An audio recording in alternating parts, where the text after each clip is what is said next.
Quel est pour vous le meilleur film de 2025 de janvier à mars? Moi j'ai bien aimé À Bicyclette. Pourquoi? Je suis fan de vélo, Ouais. déjà premièrement. Donc, je trouvais que les vélos étaient très bien designés. Ok. Non, plus sérieusement, c'était une histoire assez touchante. Quel est pour toi le meilleur film de 2025 de janvier à mars? Alors pour moi du coup c'est Novocaine. Ouais. Donc c'est du coup l'histoire d'un mec qui a une vie un peu banale et qui essaie de... Enfin il a vraiment pas de vie sociale. Ouais, c'est ça. Et il essaie d'essayer de gérer une meuf de son travail, etc. Et au final il a une maladie, je sais pas si c'est héréditaire ou quoi, bon il a une maladie. Ouais, il est valide depuis tout petit. Ouais, c'est ça, qui lui réduit ses sens, donc ils peuvent se bouffer la langue en mangeant des trucs solides. Du coup ils bouffent que des milkshakes et des trucs comme ça, tu vois. D'un père qui essaye de faire le deuil de la mort de son fils à travers un voyage en vélo. Ouais. Parce que apparemment ça a inspiré d'une histoire vraie, j'ai vu. C'est inspiré d'une histoire vraie, c'est ça que j'aime bien aussi dans un film. Donc voilà, principalement. Et pour vous? Quel est pour toi le meilleur film de janvier à mars de cette année? Du coup, moi, c'était L'amour au présent. Ouais, pourquoi? Je trouvais que c'était hyper marquant. Et surtout, moi, ce qui m'a marqué, c'est la fin, Ouais, où en fait, tout est surtout, tout est suggéré. Bon, je veux pas spoiler, mais on comprend clairement ce qui se passe à la fin, mais parce que justement, c'est suggéré, on voit pas directement à l'image. Et je trouvais que c'était beau, la représentation, comment c'était filmé et tout. Moi, je trouve que c'était... Ouais, c'est ça qui m'a marqué, moi, c'était... T'as une petite larme à la fin ou pas? Petite? Ouais. Ouais. Grosse larme. Grosse larme. Et pour toi du coup? Moi, ce sera 5 septembre. 5 septembre, superbe film qui raconte aussi une histoire vraie sur les Jeux Olympiques de Munich en 1966 ou 74, j'ai plus la date. Super film, 1h30 d'action où on en apprend davantage, très trépidant. Voilà, pour moi. Et pour vous? Donc le début déjà ça te met un peu dans le bain, et en fait au fur et à mesure il se rend compte que du coup ça peut peut-être, enfin la meuf lui ferait ouvrir un peu les yeux en mode ouais mais t'es un super héros quoi. Ouais, c'est ça, ouais. Et donc déjà j'aime beaucoup l'acteur, franchement Ouais, c'est filmé et tout, sympa, ouais. en vrai il Dans est... The Boy il est incroyable. Exactement, en vrai incroyable, The Boys. Oh merde. On a rien vu. Normalement il est pas dans... Nickel. Et du coup, en gros, braquage dans le lieu où il travaille et tout, petit braquage de banque. Et pour toi quel est le meilleur film de 2025 pour l'instant de janvier à mars? La Pampa. Pourquoi La Pampa? Parce que je trouve que les acteurs jouaient très bien, puis même j'ai beaucoup aimé le sujet et tout, on s'ennuie pas et c'était bien. Et moi, c'était On ira, du coup, un petit peu comme À Bicyclette, j'ai bien aimé les deux. On voit une famille soudée, pour ceux qui l'ont pas vu, un personnage principal qui essaie de préserver un peu tout le monde. Malgré une très mauvaise nouvelle qui arrive, et non, franchement c'était touchant. Il paraît que ça inspiré d'une histoire vraie par rapport à la grand-mère de Enya. Ouais, et puis je pense qu'il y a beaucoup de gens qui peuvent prendre le film, voilà, et se dire c'est un petit peu ma vie quoi, et c'est pas marrant, mais bon, c'était un très beau film. Je spoil pas pour la suite, etc. Mais en vrai, très sympa dans la manière dans laquelle c'est filmé, Ouais. les plans séquences, etc. Ouais, c'est et le fou. concept moi j'ai trouvé sympa en vrai. Mais de ouf, et genre, vraiment, en plus c'est drôle et tout, genre quand il se prend des trucs, Ah, non, mais il prend des fait trucs, pas gaffe. Même la fin on dirait rien mais la fin ouais, elle est incroyable. en vrai de fou. La fin j'étais en mode quoi, c'est quoi ce bordel? Pour moi, c'était Sing Sing. Ouais. C'est un film sur la réinsertion, enfin la place du cinéma, du théâtre, dans la réinsertion après pour la vie hors prison. Et je trouvais ça très touchant, et surtout que les acteurs sont en fait des réinsérés. Ouais. Ce sont des réinsérés qui viennent jouer leur propre rôle, certains. Et donc je trouve que ça dénote aussi un gros courage de revenir sur son expérience en prison après en être sorti. Et ça montre bien l'importance de ces programmes-là, la place de l'art en fait dans la vie des gens. Et tu trouves qu'aux Oscars il aurait dû avoir plus de prix? Ouais, parce que franchement le Colman Domingo c'était très fort. D'accord. Et ouais, vu que c'est quand même un film très touchant, très réel en plus, donc je trouve que ça méritait quand même. Il y avait de la grosse compétition en face aussi, mais ça aurait mérité pas mal quand même. Et justement, genre la séquence où il y a un piège qui lui tombe dans le dos. C'est ça. Qu'est-ce Le qui se mec passe il et remarque tout, rien quoi, il ouais, a un de truc fou. dans le dos. Donc en vrai très bon film, film d'action et tout, genre c'est bien tourné je trouve, il y a de l'humour, il y a de la... Enfin tu te fais Ah pas oui, chier. franchement tu fais pas chier ouais. Donc, Ouais, en et vrai, moi je ouais, trouve très que ça sympa. monte vraiment au fil des minutes toi. Ouais c'est ça, Ça commence hyper doucement à la banque, puis après ça monte Mais parce que même lui il prend conscience en fait de ses compétences et de ce qu'il peut faire, et donc en effet c'était très sympa, un très bon film. Quel est pour vous le meilleur film d'horreur le plus flippant? Alors pour moi le plus flippant ça serait Conjuring 2, avec les cache-cache, ça m'a un peu traumatisé tout ce qui est cache-cache. Ouais. Et voilà. Et pour toi? Quel est pour toi le meilleur film d'horreur le plus flippant? Pour moi c'est Hostel. Ouais, pourquoi Hostel? Je sais pas, toute l'ambiance, tout ça, le film, l'intrigue, tout, puis c'est du gore quoi. Moi c'est... alors les films d'horreur comme Conjuring ça me fait pas forcément peur. Ouais. Mais les trucs plus dérangeants, moi j'aime... Enfin ça me dérange un peu, donc c'est ça qui me fait plus peur. Par exemple The Human Centipede, le 1 et le 2 ils m'ont fait peur aussi. Et les sauts, voilà. Quel est pour toi le meilleur film d'horreur le plus flippant? C'est super difficile comme question parce que ça dépend du style qu'on aime, de si on aime vraiment du gore, de si on aime quelque chose de très recherché ou quelque chose de drôle. Donc je vais pas partir sur ça ou sur Halloween, des trucs assez classiques. Je partirai plus sur un truc qui est un peu connu mais pas tant que ça, c'est Hérédité. Quel est pour toi le meilleur film d'horreur le plus flippant? Dans le noir. Pourquoi Dans le noir?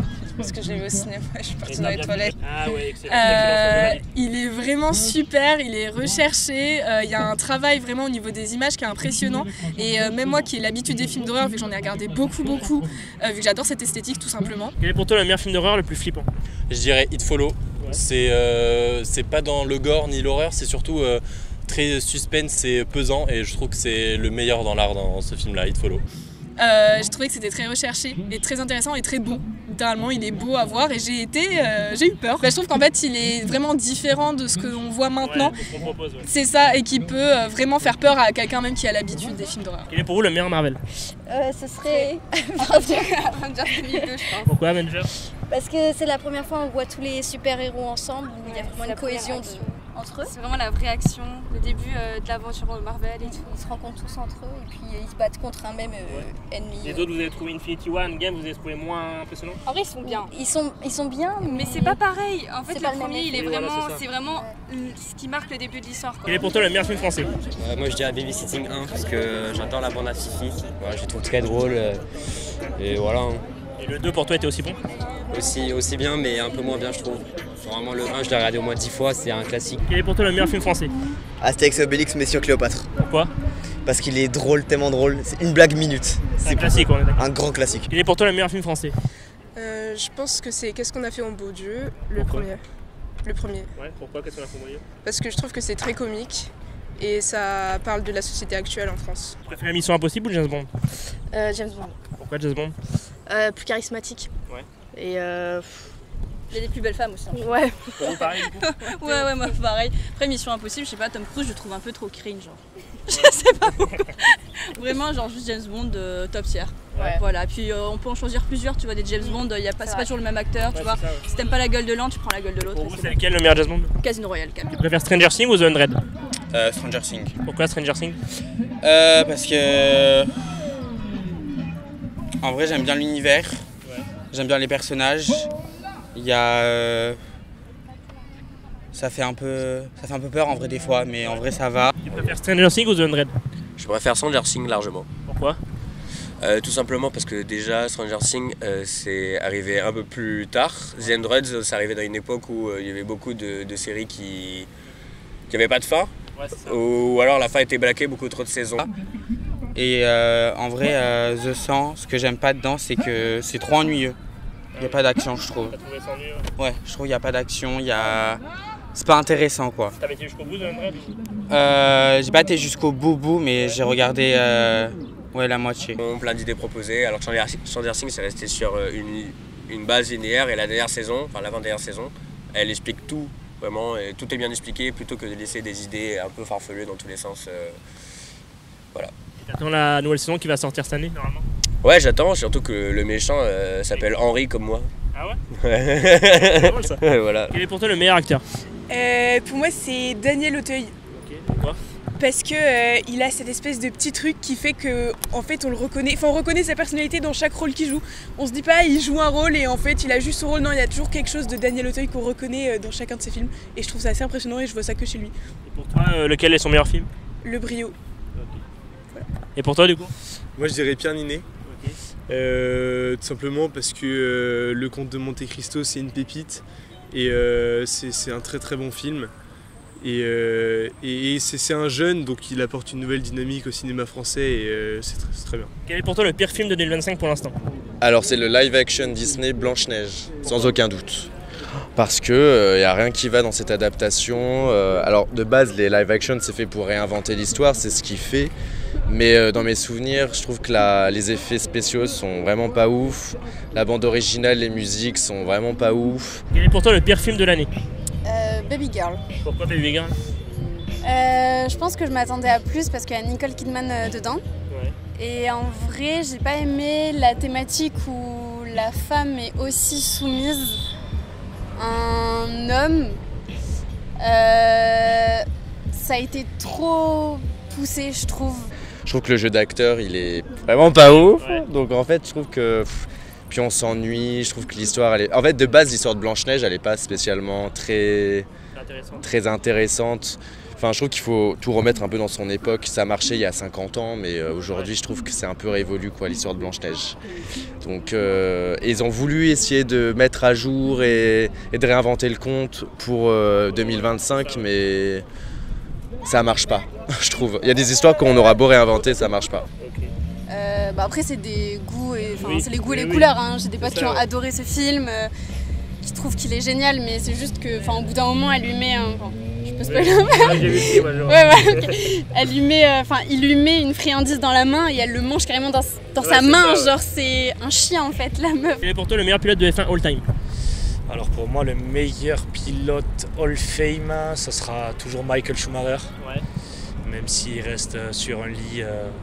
Après, c'est pas la même époque. C'est pas la même époque, c'est sûr, mais Michael Schumacher, ça reste quand même la légende. Ouais. Et actuellement, pour toi, c'est lequel le meilleur? Quel est pour toi le meilleur pilote de F1 all time? Bah, all time. Non, mais il y a Lewis Hamilton. C'est plus récent quand même. C'est le meilleur pilote de F1? Mais en vrai, il y en a, je l'ai pas connu. Prost, tout ça, Senna, tu vois, j'ai pas connu. Il y a eu Schumacher, mais Schumi, c'est pas faire du ski.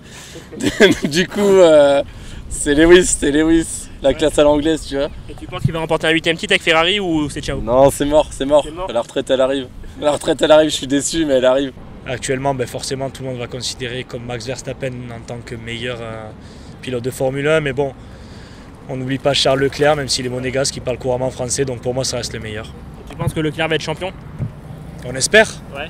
On croise les doigts. Après, Ferrari, malheureusement, sont derrière McLaren en ce moment. Lando Norris risque d'être le prochain. Mais on croise les doigts pour que ça soit Charles Leclerc. Et tu penses que Leclerc en fin de carrière, il aura combien de titres? Quel est pour toi le meilleur pilote de F1? Sans trop de débat, pour moi, Fernando Alonso. Pourquoi Alonso? Parce que voilà, je trouve qu'il est très bon malgré la voiture qu'il a. Ouais. Malgré le constructeur qu'il a, il arrive quand même à faire de grandes choses et pour moi, il a marqué ce sport. Tu penses qu'il va arriver à gagner un 3ème titre avant sa retraite? Potentiellement un déjà, si c'est pas mal, ça pourrait être pas mal, ouais. Mais non, en espérant qu'il en ait un peu plus qu'un, ouais, bien sûr. Et au niveau des Français, est-ce que tu penses que là, dans 5 à 10 ans, il y a un Français qui va être champion en F1? Alors on a Pierre Gasly, on a Esteban Ocon, on a Hadjar. Potentiellement Hadjar avec sa mentalité de gagnant. Potentiellement il pourra gagner un jour, on croise les doigts pour Hadjar. Ouais. Malheureusement je pense pas, je pense pas.